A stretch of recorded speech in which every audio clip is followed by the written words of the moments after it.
क्रियाएं के संबंध में है ना दो नोट पॉइंट पढ़ा दिए। तीसरा बाकी था संयुक्त क्रिया में। संयुक्त क्रिया में आपको पहले पढ़ा रहे थे, एक दो तीन क्रियाएं आपस में मिलकर के जो क्रियाएं बनाती है उसे क्या बोलेंगे? संयुक्त क्रिया। कहता है संयुक्त क्रिया में प्रथम क्रिया मुख्य क्रिया, यानी संयुक्त क्रिया में जो पहली क्रिया होगा वह कौन सी क्रिया होगा? मुख्य क्रिया, है ना। और बाकी सहायता करने वाले सहायक क्रिया होगा, है ना। बाकी सहायता करने वाले, है ना, सहायक क्रिया होगा। देखिए क्या बताए कि ये रहा संयुक्त क्रिया, ठीक है। अब इस संयुक्त क्रिया में सबसे पहले जो क्रिया बस, संयुक्त का मतलब दो तीन क्रियाएं मिलकर के जो एक क्रिया बनाती है उसे क्या बोलेंगे? संयुक्त क्रिया। तो संयुक्त क्रिया में जो पहले नंबर पर रहेगा वो रहेगा मुख्य क्रिया। पहले नंबर पर कौन रहेगा? मुख्य क्रिया। बाकी रहेगा दूसरा, है ना, दूसरा या तीसरा नंबर पर जो भी रहेगा वो होगा सहायक क्रिया, ठीक है।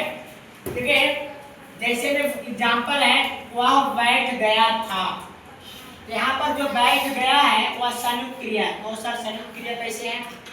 तो बैठना भी एक मेन भाग है, यानी मुख्य क्रिया है। और गया, गया का मतलब जाना, है ना। ये यहाँ पर कितने क्रिया है? दो क्रिया। दोनों क्रिया मिलकर के क्या बनाया? संयुक्त क्रिया। अब इसमें ये देखना है कि हम बोले थे कि फर्स्ट में कौन रहेगा? मुख्य क्रिया। बैठ मतलब बैठना, तो बता हम मुख्य क्रिया की पहचान बताए पिछले वीडियो में, है ना। यहाँ पर अगर कोई भी वर्ब मीनिंग का अंतिम में उसका हिंदी करना है, कोई भी वर्ब मीनिंग रहे, जैसे इसके पहले बताया था पले, पले माने खेलना, तो अगर इसका हिंदी शब्द के अंतिम में ना आ जाए तो वह क्या होगा? मुख्य क्रिया यानी मेन वर्ब होगा। यहाँ का हिंदी किए तो क्या आया है? ना। बैठना, बैठ का मतलब बैठना, तो यहाँ में क्या आया है? ना, मतलब मुख्य क्रिया है। तो देखो पहले मुख्य क्रिया है, उसके बाद ये क्रिया है ना। तो बताए थे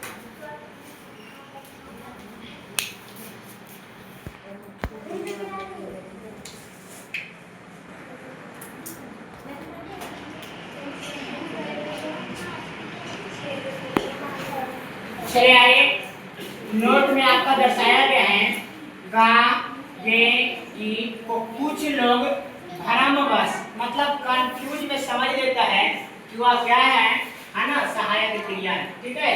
जैसे बहुत सारे लोग होते हैं शास्त्री लोग, घुटना वाले दिमाग की जय हो, है ना। ये लोग क्या समझ लेती है कि गा ये ई, है ना, ये क्या है? सहायक क्रिया है। लेकिन ये सहायक क्रिया नहीं है, बल्कि ये क्या है? प्रत्यय। और प्रत्यय जो है बहुत अच्छे से हम पहले समझा रखे हैं, है ना। देखिए जैसे मैं खाऊंगा, तो यहाँ पर जो खाना है ना, वह क्या है? मुख्य क्रिया है। और यहाँ पर सहायक क्रिया कुछ भी नहीं है इस क्रिया में, है ना, इस सेंटेंस में।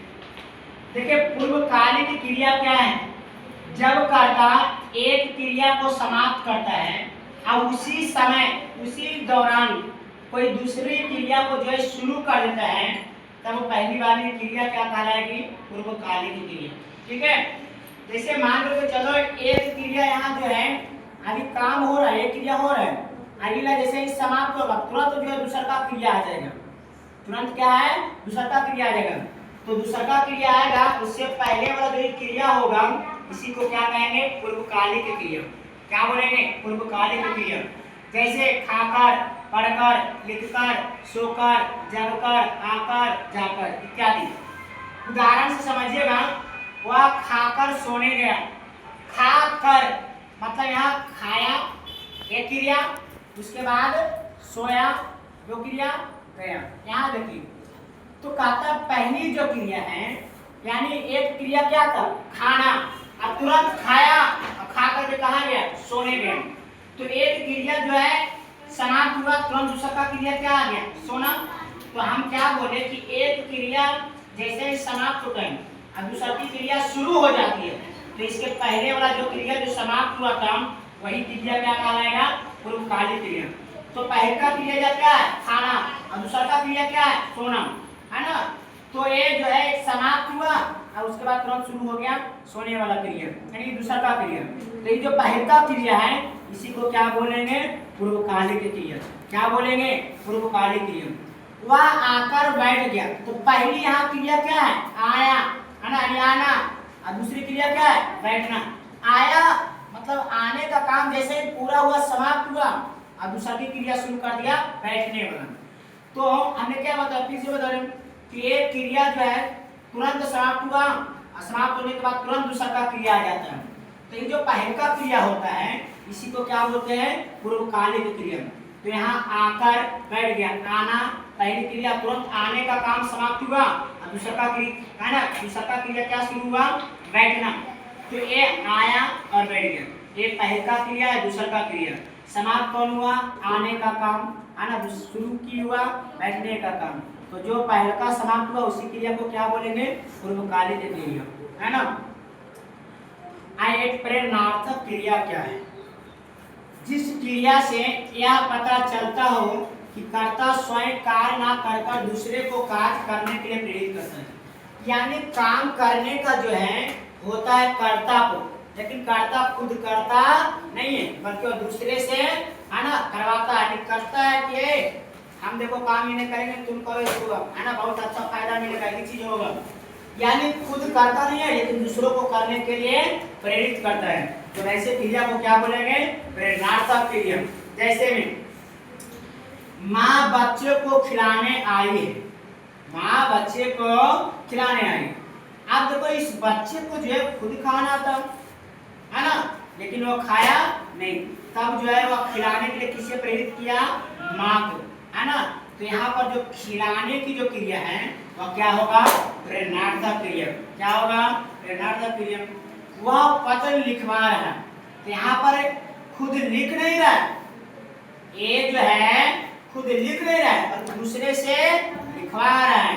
तो यहाँ लिखवा है ना, लिखवा रहा है, ये कौन सी क्रिया होगा, प्रेरणार्थक क्रिया। ठीक है, यहाँ पर आपका ये जो क्रिया का जो चैप्टर था, क्रिया वाला भार्व वाला, उसकी कहानी क्या होता है, समाप्त होता है। इसी खुशी में जो है आपका एक शायर बनती है कि तलाश है ना उसकी करो जो किसी के पास ना हो, है ना, तलाश उसी है ना उसी का करो जो किसी के पास ना हो, भुला दो उसे जिस पर विश्वास ना हो। हम तो अपने गमों पर हंस पड़ते हैं, हम तो अपने गमों पर हंस पड़ते हैं, वो इसलिए कि सामने वाला उदास ना हो। ठीक है, तो बाकी मिलेंगे अगले क्लास में।